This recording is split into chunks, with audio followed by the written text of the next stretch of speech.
50 Cent has been working on this documentary for almost 2 years. The footage he has is insane.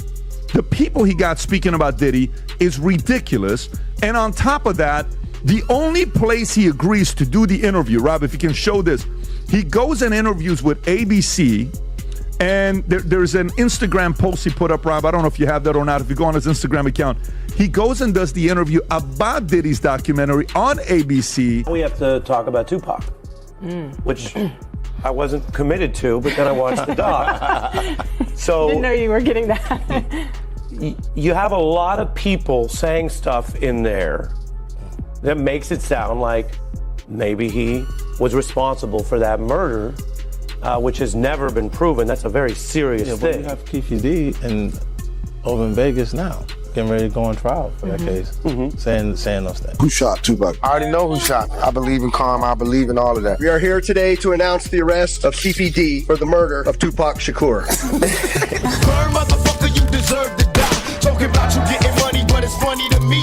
All you niggas living bummy while you fucking with me. Right after I heard Tupac got shot, and I was so weak, I damn near fell over. I immediately flew to Vegas, and I walked in the room, and I seen him laid out on the bed with all kind of tools in him. And his mom came over to me, and she grabbed me, she held me up, and she said, "Baby, you got to be strong." And I went and sat next to him and whispering to him, telling him I loved him and to hold on and he was gonna be okay. And even in that moment, his mom was thinking more about me than herself and showing me how to love strong.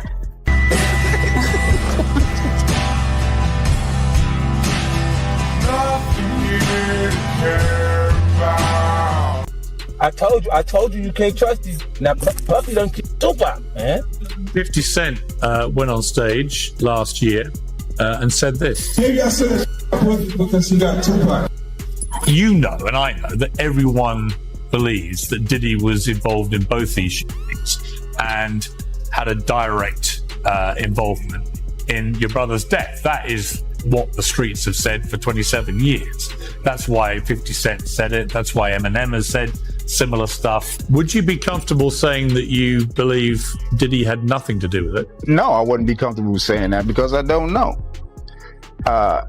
If you look at all the theories, the theory involving him is quite high on the list. Ron, any comments? Any comments on the trial so far? Any opening statements? He's having his day. He's having his day? He's having his day. We trust the justice system. Thank you, sir. God is good. Netflix's latest documentary series takes a powerful deep dive into the life and tragic death of Tupac Shakur, boldly exploring the mysteries, cultural tensions, and unanswered questions that still surround one of hip-hop's most haunting stories. Instead of rushing to place blame, the series unpacks the era's intense rivalries, industry power plays, and ongoing speculation, including long-debated connections to figures like Sean Combs, offering viewers a gripping, thought-provoking journey that feels as emotional as it is investigative. Produced by Netflix, the documentary doesn't just revisit history, it reignites the conversation around a legend whose truth may still be unfolding. That claimed, which we know wasn't true. Yeah, check this out. We don't talk about things that are nonsense. We don't even entertain nonsense, my brother. So we're not even going to go there, with all due respect, but I appreciate you as a journalist asking. Thank you. Because you listen, 7 years ago, I'd have been like, yo, did you hire somebody to kill Pac? But no, you do it like a journalist. Yeah, no, I mean, we wouldn't even get into nonsense like that. You know what I'm saying? It's nonsense. Which we never believed, by the way. Yeah. The documentary's directors chart the meteoric rise of Sean Combs, revealing the pivotal moments that built his empire long before his latest legal controversies surfaced. At the heart of the series is his deeply complex and increasingly tense relationship with Tupac Shakur, a bond that gradually fractured and placed both icons at the center of the explosive East Coast-West Coast rivalry that defined an era. Through gripping interviews and behind-the-scenes insights, the show captures the pressure, shifting loyalties, and cultural clashes that fueled years of rumors, reigniting haunting questions about the night Tupac was murdered in Las Vegas in 1996 and why the truth still feels just out of reach. Heard from the former president of Bad Boy, Kirk Burroughs, who alleged during this time, Diddy had him hiring a whole bunch of people and getting cars to drive to Las Vegas. And he is now very curious into why Diddy wanted to do this. And he said, in his opinion, he now believes that Diddy was behind taking out Tupac. William didn't hold back as he described the bitter, deeply rooted tension between Tupac Shakur and Sean Combs, suggesting that Tupac's rising power, independence, and influence may have sparked feelings of threat and insecurity. Rather than pointing fingers, he urged viewers to step back and examine the chaos surrounding the 1994 New York shooting, painting a picture of a volatile era where truth was blurred by fear, rivalry, and confusion. Adding further weight, Gene Deal spoke about the ruthless pressure to dominate the industry, implying that the non-stop competition intensified emotions and instability, transforming an already turbulent chapter in hip-hop history into a powder keg that was destined to explode. Puff took Tupac blueprint and changed Biggs and Bad Boy in image. I Get Around talked about how fly you was, how many girls you mess with, how many cars you drive, how much money you got, what you willing to do. He took his image. Pac was the first one on the scene wearing Versace shirts. He went and got the same Versace shirts Pac had. Which, all right, some dudes would do that. You would never catch me wearing something else, something that somebody else got. He was knocking down all the women that he thought Pac was knocking down. And what I mean is having sex with them. Why would you want to have sex with women you know for sure a dude that was once cool with you was dealing with? Building on William's powerful reflections, Tupac Shakur's brother Mopreme Shakur has been equally vocal in calling for deeper scrutiny into the events surrounding Tupac's death.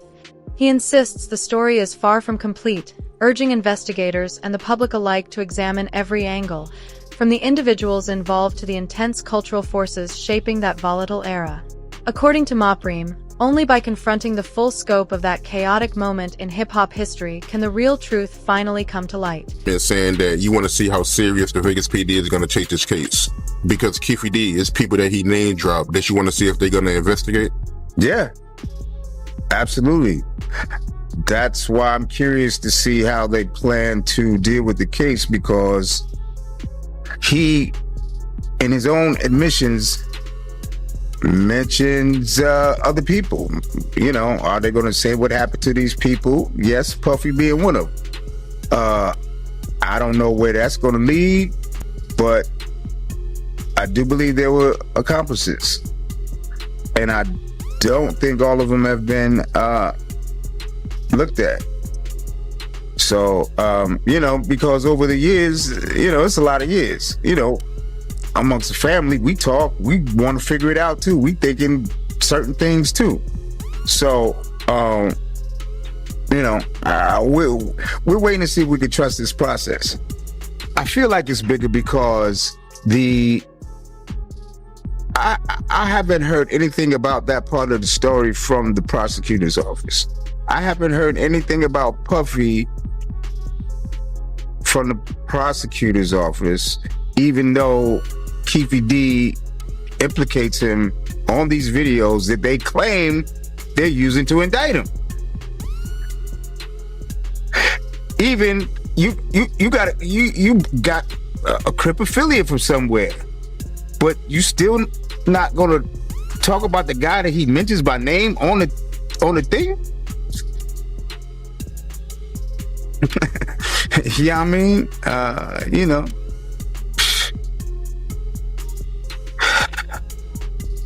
it's exhausting.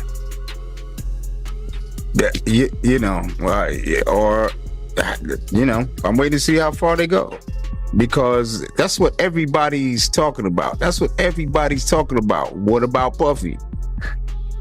You know, so it would be weird that the prosecutor's office wouldn't know and address it. That's why I don't know whether to trust this shit or not. You know? He later reflected that in those final moments, Tupac Shakur's brother appeared to be trying to communicate something profound, a message heavy with meaning that lingered long after the moment had passed. That haunting memory never left him, transforming into a driving force behind his relentless pursuit of answers. What began as a fleeting exchange has become a lifelong mission to uncover the truth behind one of hip-hop's most enduring mysteries. Because you got so many conflicting stories, right? You got some people that say that, you know, Tupac was moving in the hospital, he was, you know, talking in the hospital, but you being there, from your point of view, how was Tupac condition? By the time I got there, remember I was coming from LA, so by the time I got there, he had tubes in his throat, in his nose, in his mouth, so he ain't talk to me, not verbally. He was conscious. He was trying to talk. He did want to talk, but he didn't actually verbalize any words.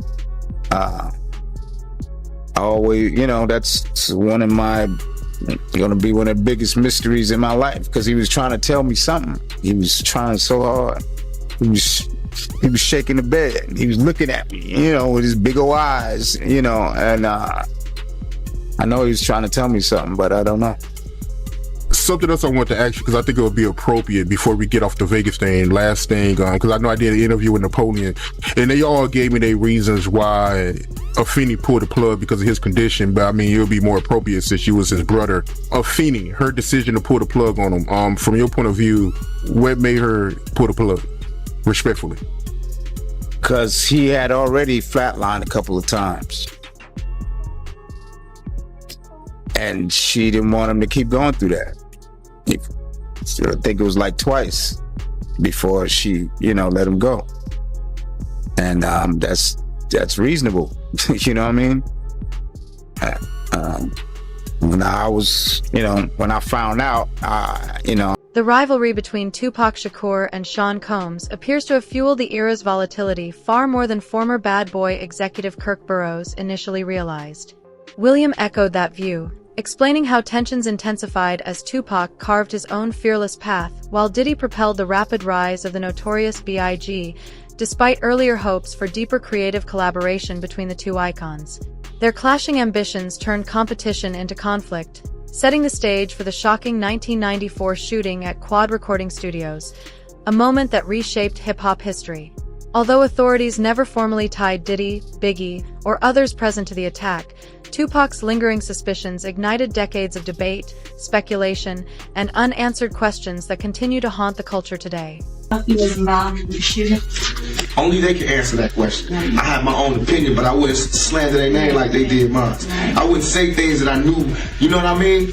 I believe so. I do believe so. I have proved things that I could say that will back up my claim, but this is not for the world to know about. You know what I mean? It's between me and him, and only he knows. So every time he say it didn't happen, or that's the only thing that makes this become an issue to everybody. Because you see what I said in the Vibe article. I basically bowed out and was going to go ahead about my life. The next issue, that wasn't even the next issue, because them cowards waited about 4 issues before they got their story together.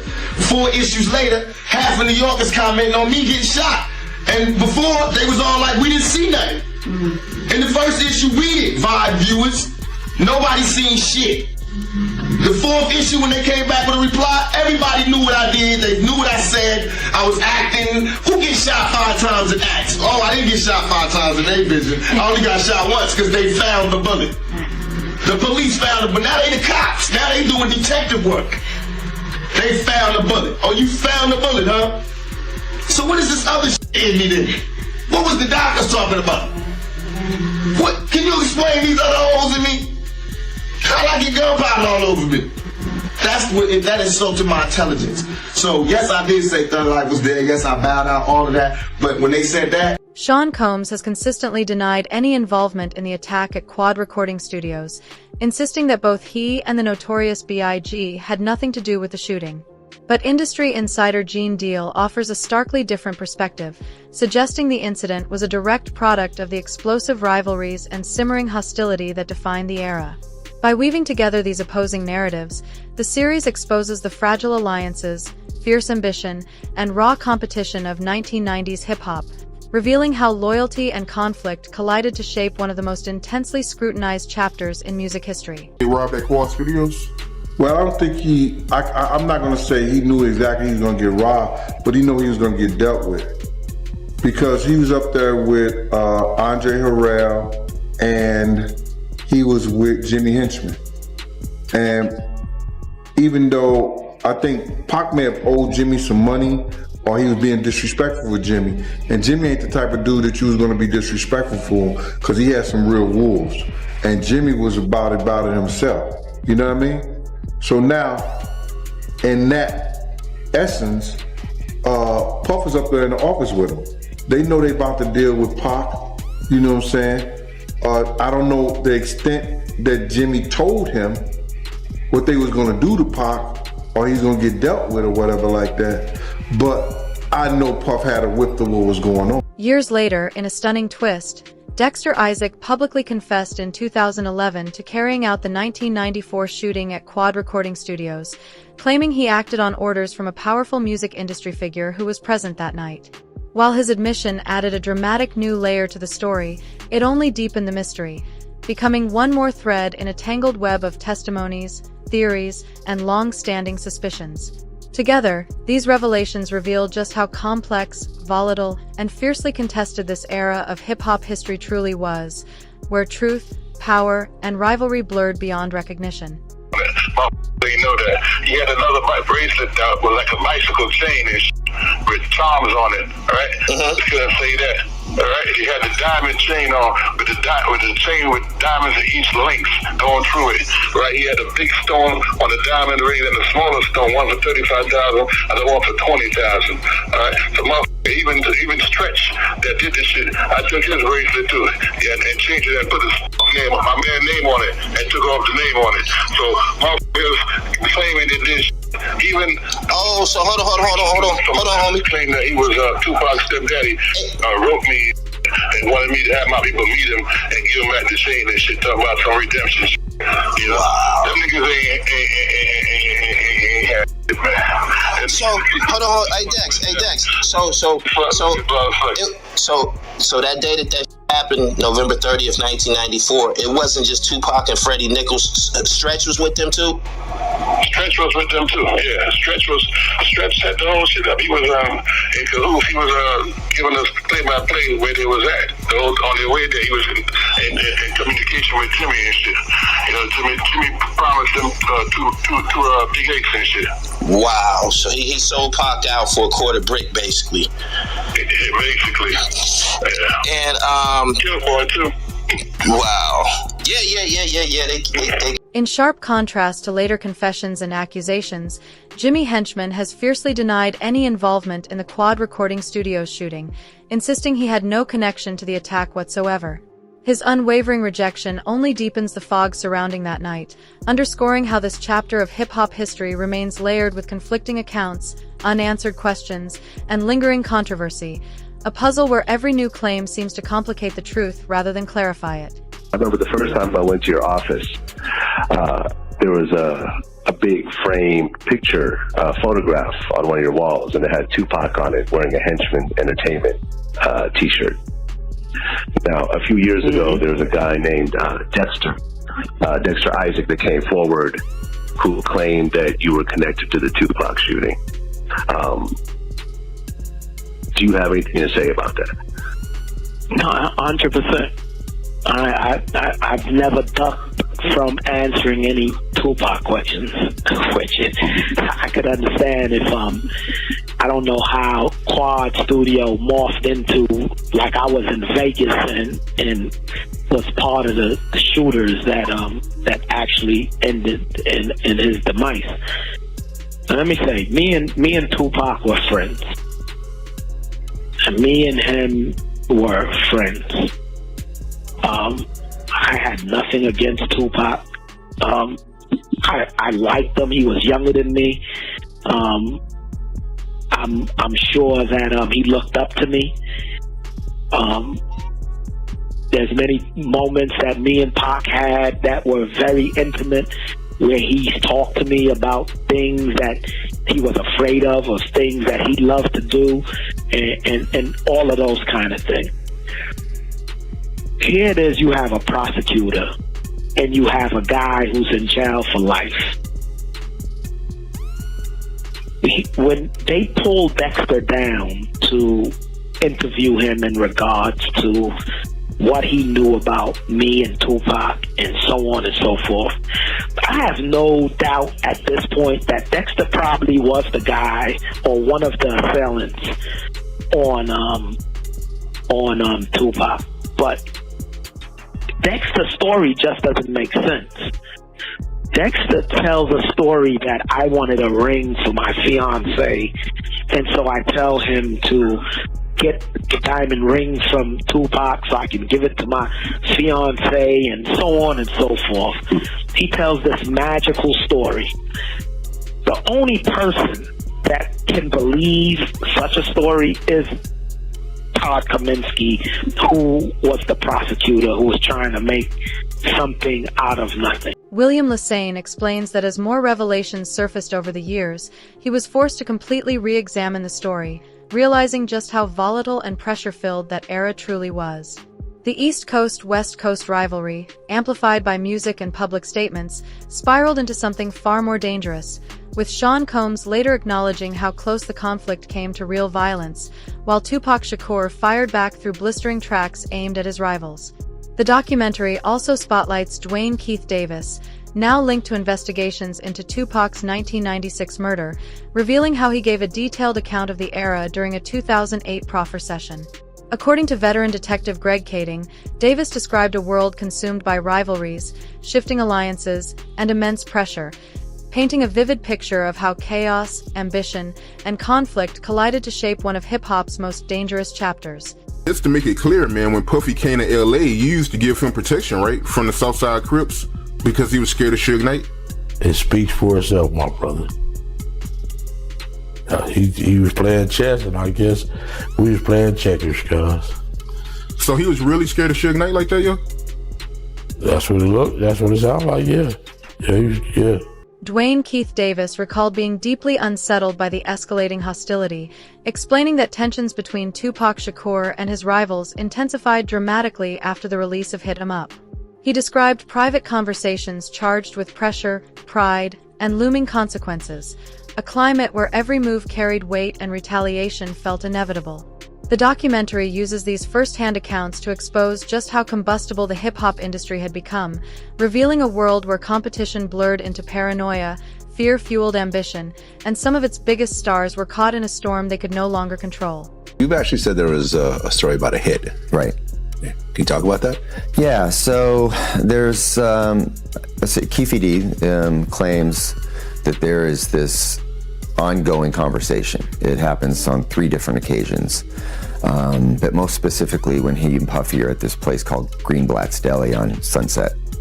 And they're there, things have spiraled out of control. Puffy's really concerned about, the welfare is his safety. And he tells Keefe D, man, I just need you to take care of this situation with Suge and Tupac. It's out of control. Tupac's on vinyl talking about killing all of our kids when they grow up, and it's just become this really serious conflict. And he says, I just need you to take care of him. And Keefe D's like, that's no problem. That's what we do. And so an agreement was made, according to Keefe D, for an amount of money, and they kind of just let it go at that point in time. But of course, Keefe D knows in the back of his mind, this is what Puffy wants done. And they all end up out in Las Vegas. Suge's out there. Well, before you say that, there's a couple things I want to talk about about Vegas. So when you say that Keefe got offered an amount of money, according to him, was there a dollar amount? Yeah, so there was a dollar amount. But I think that, the nuances of this conversation are that, like, man, I'll give you $1 million, whatever it takes. It's like exaggerated speech. But of course, when we interview Keefe D, he's like, yeah, that's the agreement amount, was $1 million. So according to Keefe, he's claiming that Puffy offered him $1 million to kill Suge or Tupac? Both of both. Yeah, both their names came up. And according to Keefe D, he says, Tupac's put himself on the list by all the talking that he was doing. But it was really about Suge, because it was Suge's muscle that... Beyond the well-known disputes, Tupac Shakur and Sean Combs have long lived under a cloud of intense scrutiny, with their names repeatedly surfacing in rumors tied to other high-profile moments in hip-hop history. The documentary explores how constant media attention, street speculation, and industry whispers, whether rooted in fact or fueled by perception, helped shape a climate charged with tension, rivalry, and suspicion. In doing so, it reveals how narrative and notoriety became almost as powerful as reality itself, turning an already volatile era into one of the most dissected and debated chapters the culture has ever seen. That Diddy paid him $1 million to try to take out Tupac and Suge Knight. Investigators early on already zeroed in on Keefe D because he is the uncle of Orlando Anderson, who was the main suspect in Tupac's unaliving. During this time, they believed that Keefe D was also in Vegas, and this is things that we have heard him say over the years in his multiple interviews, and one reason why he's on trial for the unaliving of Tupac. But then investigators really started to get curious when they found out that Keefe D was at the Peterson Museum the night that Biggie was unalived. Back in 1997, at the height of this investigation, police actually raided Keefe D's house for gang activity, and they seized one of the vehicles that were at his house because it matched the Chevy Impala description of the person who drove away after Biggie was unalived. Keefe D was a shot caller for the Southside Crips and the uncle of Orlando Anderson. It was determined that Keefe D had been in Las Vegas along with his nephew, Orlando, the night Tupac was shot. Additionally, Keefe D's name had come up in the original Biggie investigation when it was discovered that he was at the party at the Peterson and he had access to a Chevy Impala. After Tupac was shot, there was rumors on the street that Bad Boy Records owed the Southside Crips $1 million. After seizing Keefe D's vehicle and raiding his house for gang activity, this is when investigators would first try to question Keefe D if he had any involvement in Biggie's unaliving. And at this point in time, he really didn't talk, and he told them that they were barking up. Former Bad Boy executive Kirk Burroughs recalls the strange and telling moments surrounding the night Tupac Shakur was shot, including the group's separate travel plans to the Mike Tyson boxing match, a detail that added an eerie twist to an already chaotic evening. The series revisits the aftermath through first-hand memories, while underscoring how Sean Combs consistently denied any involvement and was never formally pursued by Las Vegas authorities.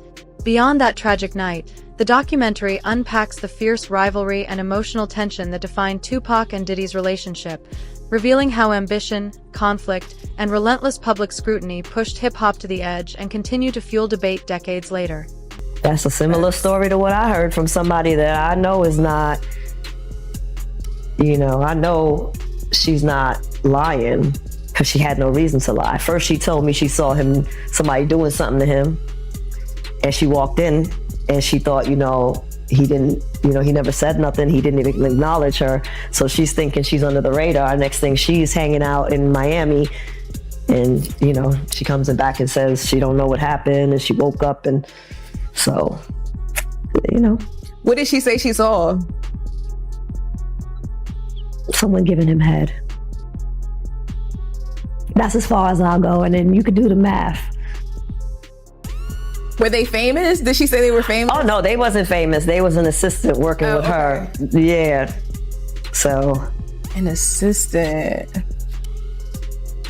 I want to guess, but I'm not. She didn't tell me who no, it's not somebody that you would know. It was somebody that, she came there, she worked doing photography and, some type of media work where they shot ads and things like that. They were there to work, and she walked in the wrong bathroom and caught the wrong thing. Oh, wow. So, she got drugged. It probably was some videotapes made to tell her to shut the hell up and don't repeat what she saw. The documentary goes far beyond the tragedy of Tupac Shakur, turning a revealing spotlight on the powerful yet complex bond between Sean Combs and the notorious B.I.G. It challenges the public image of their friendship, suggesting that what fans saw on the surface masked a far more layered reality behind the scenes. Through intimate accounts from those closest to them, the series uncovers a relationship shaped by loyalty, ambition, creative brilliance, and unspoken tension, exposing the emotional complexity behind one of hip-hop's most iconic partnerships. Burroughs, I want to go back to this interview that he did with Rolling Stone. He said that Diddy, he was jealous of the relationship between Tupac and Big. And he also went on to say that Diddy, he wanted to be friends with Tupac, but Tupac wasn't interested. Diddy and Tupac was friends at first, bro. I remember the time me and Diddy rolled up to Pac in, I think it's what's the name of that club? The Roxy. There was some kind of concert going on and they was talking and everything. They had a friendship. I don't know why their friendship fell out. Their friendship was before before Biggie and Pop. So I don't know why they fell out. I know every girl that Tupac had, Puff wanted and got. So did he have jealousy? Yeah, he had a jealousy of Pac. But I think that it was more so that he knew Big was the meal ticket. And that Pac wanted Big to be with him with Thug Life, but he didn't have the money at the time. And when Big got the money from Puff, Pac gave him the blessings to go with him, but he also told Big that he had to watch Puff because Puff was gonna rob him blind. So you believe Kirk Burroughs when he say that, Diddy, he was jealous of the relationship between Tupac and Big? I don't know if I could say he was jealous with his relationship with Big. He didn't like Pac. It's something that happened between Pac and him that he didn't like. In the end, the documentary paints a gripping portrait of 1990s hip-hop as a world driven by fierce rivalries, sky-high stakes, and deeply complex relationships, where the lives of Tupac Shakur, Sean Combs, and the Notorious B.I.G. collided in ways that fueled rumors, tension, and debate for decades. Rather than delivering easy answers, the series invites viewers to question the era, weigh the narratives, and form their own conclusions about what truly unfolded behind the scenes. Now it's your turn. Drop your thoughts in the comments and join the conversation.